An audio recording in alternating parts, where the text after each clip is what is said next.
আসসালামু আলাইকুম। সবাইকে স্বাগত জানাচ্ছি আমার দেশ টপ নিউজে। সঙ্গে আছি তাহমিনা তাসির। শুরুতেই জানিয়ে দিচ্ছি সংবাদ শিরোনাম।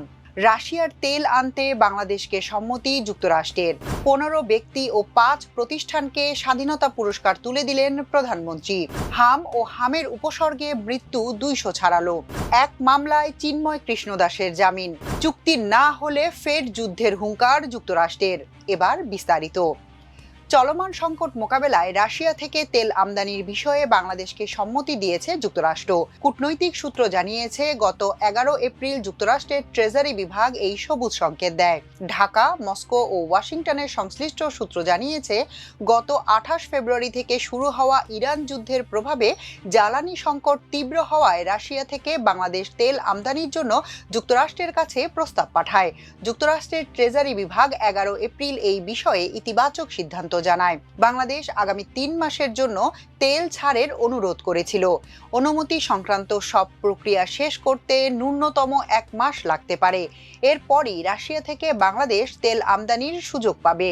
গত 2 সপ্তাহ ধরে ওয়াশিংটনে বাংলাদেশি কূটনীতিকরা দেশটির ট্রেজারি বিভাগের সঙ্গে এই বিষয়ে আলোচনা করেন। সূত্র জানায়, যুক্তরাষ্ট্র তেল আমদানির ক্ষেত্রে বাংলাদেশকে রাশিয়ার কিছু তেল কোম্পানির নাম দিয়েছে, যাদের সঙ্গে সমন্বয় করতে হবে। জ্বালানি মন্ত্রণালয়ের এক কর্মকর্তা বলেছেন, বর্তমানে দেশ এক গভীর জ্বালানি সংকটের মধ্য দিয়ে যাচ্ছে। যুক্তরাষ্ট্রের এই ইতিবাচক সিদ্ধান্তে বাংলাদেশ কিছুটা হলেও স্বস্তি পাবে।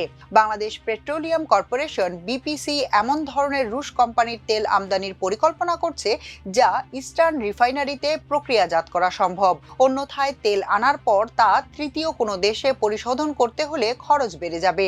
ইস্টার্ন রিফাইনারি সাধারণত সৌদি আরব ও কুয়েত থেকে আমদানি করা অপরিশোধিত তেল ব্যবহার করে। 2. দেশের 15 জন বিশিষ্ট ব্যক্তি ও 5 প্রতিষ্ঠানকে স্বাধীনতা পুরস্কার 2026 পদক তুলে দিয়েছেন প্রধানমন্ত্রী তারেক রহমান। দেশের জাতীয় পর্যায়ে গৌরবোজ্জ্বল ও কৃতিত্বপূর্ণ অবদানের স্বীকৃতি স্বরূপ তাদের এই পদক প্রদান করা হয়। বৃহস্পতিবার বিকেলে ওসমানী স্মৃতি মিলনায়তনে আয়োজিত এক অনুষ্ঠানে বিশিষ্ট ব্যক্তিবর্গ ও প্রতিষ্ঠান প্রধানদের হাতে এই পদক তুলে দেন প্রধানমন্ত্রী। এবছর স্বাধীনতা, গণতন্ত্র, নারী শিক্ষা সহ দেশ গঠনের সার্বিক অবদানের জন্য প্রয়াত প্রধানমন্ত্রী খালেদা জিয়াকে স্বাধীনতা পুরস্কার দেওয়া হয়েছে। খালেদা জিয়ার পক্ষে স্বাধীনতা পুরস্কার গ্রহণ করেন নাতনি জাইমা রহমান। স্বাধীনতা পুরস্কারের জন্য মনোনীত অন্য 14 ব্যক্তি হলেন মুক্তিযুদ্ধে মেজর মোহাম্মদ আব্দুল জলিল মরণোত্তর, বিজ্ঞান ও প্রযুক্তিতে সাবেক সচিব ও বাংলাদেশ ধান গবেষণা ইনস্টিটিউটের মহাপরিচালক অধ্যাপক জহুরুল করিম, সাহিত্যে আশরাফ সিদ্দিকী মরণোত্তর, সংস্কৃতিতে ম্যাগাজিন অনুষ্ঠান ইত্যাদির উপস্থাপক AKM হানিফ সংকেত, বিশিষ্ট সঙ্গীত শিল্পী বশির আহমেদ মরণোত্তর, ক্রীড়ায় দেশের টেবিল টেনিসের কিংবদন্তি জোবেরা রহমান লিনু, সমাজ সেবায় গণস্বাস্থ্য কেন্দ্রের প্রতিষ্ঠাতা ডাক্তার জাফরুল্লাহ চৌধুরী মরণোত্তর, মোহাম্মদ সাইদুল হক, রাজধানীর মাইলস্টোন স্কুল অ্যান্ড কলেজে যুদ্ধবিমান দুর্ঘটনায় নিহত শিক্ষক মাহেরিন চৌধুরী মরণোত্তর, জনপ্রশাসনে কাজী ফজলুর রহমান মরণোত্তর, গবেষণা ও প্রশিক্ষণে মোহাম্মদ আব্দুল বাকি, অধ্যাপক MA রহিম ও অধ্যাপক ডক্টর সুকোমল বড়ুয়া এবং পরিবেশ সংরক্ষণে প্রকৃতি ও জীবন ফাউন্ডেশনের চেয়ারম্যান এবং চ্যানেল আইয়ের পরিচালক আব্দুল মুকিত মজুমদার। এছাড়া স্বাধীনতা পুরস্কারের জন্য মনোনীত 5 প্রতিষ্ঠান হলো মুক্তিযুদ্ধে ফৌজদারহাট ক্যাডেট কলেজ, চিকিৎসা বিদ্যায় ঢাকা মেডিকেল কলেজ হাসপাতাল, পল্লী উন্নয়নে পল্লী কর্ম সহায়ক ফাউন্ডেশন PKSF, সমাজ সেবায় SOS children's village international in Bangladesh ও গণস্বাস্থ্য কেন্দ্র। দেশে গত 24 ঘন্টায় হামে আরও 2 জনের মৃত্যু হয়েছে এবং হাম সন্দেহে 6 জনের মৃত্যু হয়েছে। চলতি বছর এ পর্যন্ত হামে মোট মৃত্যুর সংখ্যা দাঁড়ালো 206 জনে। বৃহস্পতিবার স্বাস্থ্য অধিদপ্তরের কন্ট্রোল রুম থেকে পাঠানো এক সংবাদ বিজ্ঞপ্তিতে এ তথ্য জানানো হয়। বিজ্ঞপ্তিতে বলা হয়, গত 24 ঘন্টায় সন্দেহজনক হাম রোগীর সংখ্যা 1191 জন এবং গত মার্চ থেকে 16 এপ্রিল পর্যন্ত সন্দেহজনক হাম রোগীর সংখ্যা 20,352 জন। এ সময় নিশ্চিত হাম রোগীর সংখ্যা 92 জন। গত 15 মার্চ থেকে 16 এপ্রিল পর্যন্ত নিশ্চিত হাম রোগীর সংখ্যা 3,065 জন। 15 মার্চ থেকে 16 এপ্রিল পর্যন্ত সন্দেহজনক হাম রোগে হাসপাতালে ভর্তি হয়েছেন 13,100 529 জন, একই সময়ে সুস্থ হয়ে ছাড় পেয়েছেন 10,496 জন। গত 24 ঘন্টায় নিশ্চিত হামে আরও 2 জনের মৃত্যু হয়েছে এবং 15 মার্চ থেকে 16 এপ্রিল পর্যন্ত নিশ্চিত হামে 34 জনের মৃত্যু হয়েছে। চট্টগ্রামের হাটহাজারীতে জমি দখল, ভয়ভীতি প্রদর্শন ও মারধরের অভিযোগে করা মামলায় সনাতনী জাগরণ জোটের মুখপাত্র চিন্ময় কৃষ্ণ দাসকে জামিন দিয়েছেন আদালত। বৃহস্পতিবার চট্টগ্রামের জুডিশিয়াল ম্যাজিস্ট্রেট সাখাওয়াত হোসেন শুনানি শেষে এই আদেশ দেন। আদালত সূত্রে জানা যায়, 2023 সালে করা এ মামলায় চিন্ময় কৃষ্ণ দাস সহ 6 জনকে আসামি করা হয়েছিল। মামলার তদন্তকারী সংস্থা police bureau of investigation (PBI) ঘটনার সত্যতা পেয়ে প্রতিবেদন দাখিল করে। গত 7 এপ্রিল চিন্ময় কৃষ্ণ দাসকে এই মামলায় গ্রেফতার দেখানোর আবেদন মঞ্জুর করেছিলেন আদালত। বৃহস্পতিবার সেই মামলায় শুনানি শেষে আদালত তার জামিন মঞ্জুর করেন। তবে আইনজীবী সাইফুল ইসলাম হত্যা সহ আরও 6টি মামলায় আসামি হিসেবে অভিযুক্ত থাকায় তাকে কারাগারেই থাকতে হচ্ছে। উল্লেখ্য, 2024 সালের 26 নভেম্বর রাষ্ট্রদ্রোহ মামলায় চিন্ময় কৃষ্ণ দাসের জামিন শুনানির দিন চট্টগ্রাম আদালত প্রাঙ্গণে সংঘর্ষের ঘটনা ঘটে। ওই সংঘর্ষে আইনজীবী সাইফুল ইসলামকে পিটিয়ে ও কুপিয়ে হত্যা করা হয়। এ ঘটনায় নিহতের বাবা জামাল উদ্দিন 31 জনকে আসামি করে হত্যা মামলা দায়ের করেন।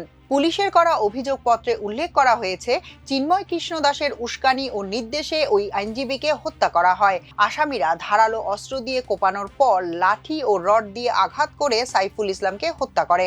গত 25 আগস্ট আদালত চিন্ময় কৃষ্ণ দাস সহ 39 জনের বিরুদ্ধে অভিযোগপত্র গ্রহণ করেন। বর্তমানে আলোচিত ওই হত্যা মামলাটির সাক্ষ্য গ্রহণ চলছে। এছাড়া পুলিশের উপর হামলা, সরকারি কাজে বাধা এবং ককটেল বিস্ফোরণের ঘটনায় আরও 5টি মামলা চলমান রয়েছে। চলমান সংঘাত নিরসনে ইরানের সঙ্গে কোনো চূড়ান্ত চুক্তি না হলে আবার পুরোদমে যুদ্ধের জন্য প্রস্তুত রয়েছে যুক্তরাষ্ট্র। বৃহস্পতিবার পেন্টাগনের নিয়মিত সংবাদ সম্মেলনে দেশটির প্রতিরক্ষা মন্ত্রী পিট হেগসেথ এই হুমকি দেন। হেগসেথ বলেন, আমরা এই সংঘাতে শান্তিপূর্ণ ও সুন্দর সমাধান চাই। তবে ইরান যদি ভুল সিদ্ধান্ত নেয় এবং আলোচনায় ব্যর্থ হয়, তবে আমাদের কাছে কঠিন পথ খোলা রয়েছে। আমাদের বাহিনী পুনরায় হামলা চালাতে পুরোপুরি প্রস্তুত। হেগসেথ জানান, ইরান যেন কখনোই পারমাণবিক অস্ত্রের অধিকারী হতে না পারে যুক্তরাষ্ট্র তা নিশ্চিত করবে। তিনি ইরানের সামরিক নেতৃত্বকে বুদ্ধিমানের মতো পরবর্তী পদক্ষেপ নেয়ার পরামর্শ দিয়ে বলেন, আমরা আপনাদের উপর নজর রাখছি। আমেরিকা এখন আগের চেয়ে অনেক বেশি শক্তিশালী। আমাদের প্রেসিডেন্ট আদেশ দিলে এবং একটি বাটনে চাপ দিলেই আমরা পুনরায় হামলা শুরু করতে পারি। হেগসেথ দাবি করেন, মার্কিন সামরিক বাহিনীর সক্ষমতার সঙ্গে ইরানের কোনো তুলনা হয় না। এই লড়াই মোটেই সমানে সমান নয়। তিনি আরও বলেন, ইরান তাদের অবশিষ্ট ক্ষেপণাস্ত্র উৎক্ষেপণকারী লঞ্চারগুলো খুঁড়ে বের করছে, কিন্তু সেগুলো প্রতিস্থাপন করার কোনো সক্ষমতা তাদের নেই। হেগসেথ ব্যঙ্গ করে বলেন, ইরান হরমুজ প্রণালী নিয়ন্ত্রণের দাবি করে, কিন্তু তাদের কোনো নৌবাহিনী নেই। সম্প্রতি কিছু সংবাদ মাধ্যমের প্রতিবেদনে দাবি করা হয়, চীন ইরানকে সামরিক সরঞ্জাম পাঠানোর পরিকল্পনা করছে। এই প্রসঙ্গে হেগসেথ বলেন, প্রেসিডেন্ট ডোনাল্ড ট্রাম্পের সঙ্গে চীনের প্রেসিডেন্ট শি জিনপিং এর ভালো যোগাযোগ রয়েছে। এই নিয়ে দুই নেতার মধ্যে কথা হয়েছে এবং চীন আমাদের নিশ্চিত করেছে ইরানকে কোনো অস্ত্র সরবরাহ করা হবে না। এ সময় সংবাদ মাধ্যমকে ট্রাম্প বিদ্বেষী আখ্যা দিয়ে হেগসেথ বলেন, আপনারা কোন পক্ষে আছেন বোঝা কঠিন।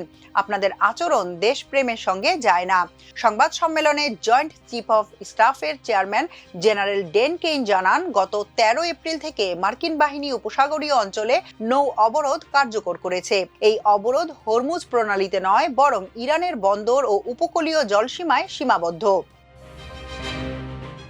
এখনকার মতো এ পর্যন্তই। সবাই ভালো থাকুন, সুস্থ থাকুন আমার দেশের সঙ্গে। চ্যানেলটি ভালো লাগলে সাবস্ক্রাইব করুন। আল্লাহ হাফেজ।